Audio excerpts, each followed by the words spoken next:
Madame Stéphanie Bernier bénéficie d'une large expérience dans le milieu de l'Église au Québec. Ayant œuvré tant dans le diocèse de Saint-Hyacinthe que dans celui de Québec, cette formatrice et animatrice a travaillé autant avec les adolescents, les jeunes adultes, les familles que les adultes.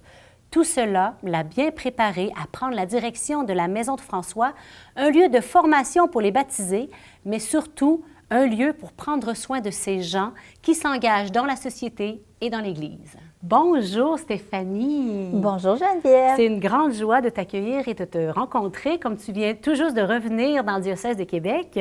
C'est un honneur de participer à l'émission avec toi. Alors, dans un premier temps, je te poserai la question, on rentre directement dans le vif du sujet. As-tu des gens dans ton entourage qui disent « Jésus, oui », l'Église, non merci. Plein. Plein. En fait, aussitôt que tu sors un peu des réseaux réels d'Église, donc la paroisse, les mouvements, c'est beaucoup ça. Donc moi, j'ai travaillé dans le milieu communautaire. J'ai eu la chance de participer à la table de concertation jeunesse des Mascoutins. Et là-bas, les intervenants m'accueillaient comme Stéphanie la baptisée, mais pas comme Stéphanie de l'Église. Ils savaient que je faisais partie de l'Église, mais c'était vraiment la baptisée qui s'engage auprès d'eux. Donc, pour eux, d'accueillir ma façon d'être, d'accueillir le Christ, c'était correct. De partager ses valeurs, c'était correct.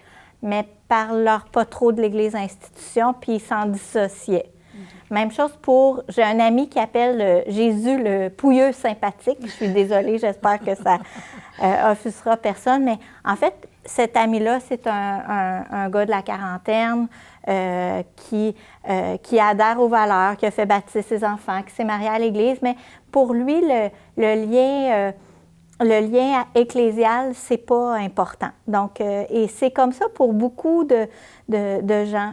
Et les je vous donne l'exemple, les baby boomers vont rejeter l'Église, certains vont rejeter l'Église à cause de la vision style mère autoritaire, qui est la vision morale, qui veut diriger leur conscience, leur vie, c'est comme ça qu'ils voient ça. Donc, et aussi, bien sûr, à cause des erreurs. Donc, les gens de la génération X, eux, vont plus dire, bien, ils ont eu une belle expérience en catéchèse, donc Jésus, c'est mon ami, mais ils ont bien compris le principe de Saint-Augustin, aime et fais ce que tu veux. Donc, et les plus jeunes, bien, on voit une ouverture à Jésus, qu'ils voient comme un grand philosophe, mais l'Église, en histoire, puis ce qu'ils en entendent dans les médias traditionnels, leur donne pas envie de marcher dans cet organisme-là, dans le fond, qu'ils voient comme un organisme... Comme un autre, oui. Comme un autre, Quand on parle d'Église, ça nous amène nécessairement à l'aspect communautaire de la foi, un aspect qui n'est pas nécessairement évident, justement, dans un monde qui est plus axé actuellement sur l'individu par rapport à autrefois.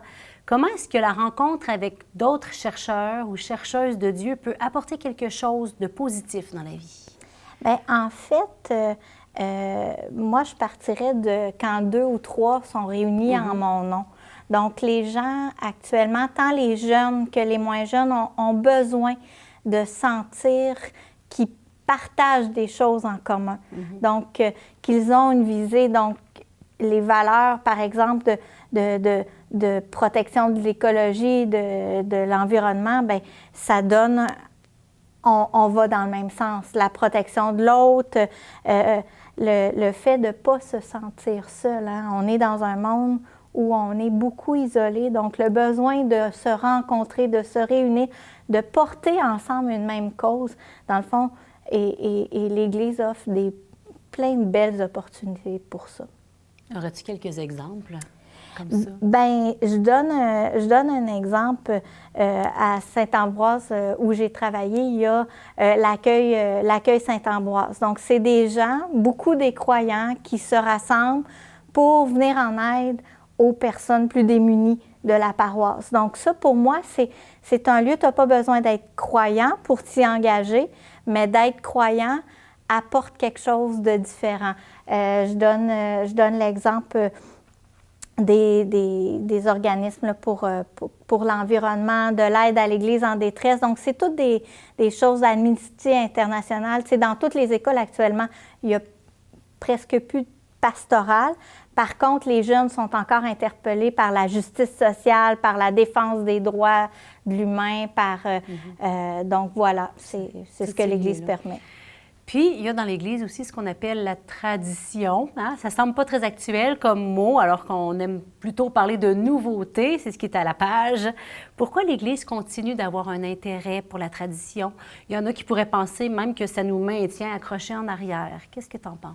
Bien, en fait, moi, ce que j'ai appris, c'est que et ce que les jeunes ont dit, entre autres, dans les consultations pour le synode en vue de Christus Vivit, donc sur les jeunes, la foi, le discernement vocationnel, c'est que l'Église, même s'ils ne sont pas d'accord avec tout ce que l'Église institution dit, c'est un phare pour eux. Donc, dans un monde où tout se vaut, où il y a un peu un relativisme, que les jeunes ont dit à l'Église, c'est « merci d'être là ». Comme un chemin tracé dans la montagne. Hein, si on va, par exemple, à Stoneham, il y a des pistes experts, des pistes débutants, des pistes pour les moins avancés, intermédiaires. Donc, l'Église, pour moi, je la vois comme et la tradition, je la vois comme la piste de débutant. Où, quand tu suis ça, il y a plein de possibilités. Tu peux aller dans les sous-bois, tu peux choisir de changer de piste, mais ça reste que tu as un chemin de tracé, donc si tu te perds, tu peux toujours revenir. Et c'est ça l'intérêt de la tradition. Et je terminerai pour cette partie-là en disant que connaître son histoire, savoir que des milliers de croyants depuis des années ont suivi différentes pistes au sein d'une même Église, permet de mieux comprendre notre présent puis d'envisager l'avenir avec espérance. Alors Stéphanie, en terminant, tu occupes depuis peu la direction de la Maison de François. La mission de cette maison est aussi de favoriser la transformation de l'Église pour qu'elle soit plus vivante et accueillante. Comment vois-tu que la Maison de François ouvre de nouveaux chemins pour accompagner les baptisés? D'abord, en prenant soin de ceux qui œuvrent auprès des baptisés dans les paroisses et les périphéries. Donc, prendre soin en accompagnant, en écoutant, en accueillant les questions, en formant. Donc, pour mieux, on croit que quelqu'un qui se sent écouté, quelqu'un qui a une bonne formation est plus capable de partager la joie de l'Évangile parce qu'il est mieux enraciné. Donc, la Maison de François, c'est d'abord une équipe qui accompagne et qui partage son expérience à travers différentes formations, comme s'initier, comme le cœur à cœur avec Dieu, comme Sagesse d'un pauvre, qui est une découverte de la foi par les arts. Merci. Donc, c'est à découvrir. Il y a sans doute un site Internet sur lequel on peut découvrir tout ça. Oui, la Maison de François, et c'est important de mettre les tirets, et pour la trouver plus facilement, ECDQ. Donc, la Maison de François, ECDQ. Un grand merci, Stéphanie. Une belle mission à toi avec les œuvres et tout ce qui se passe à la Maison de François. Merci de nous avoir rejoints aujourd'hui. Merci, Geneviève.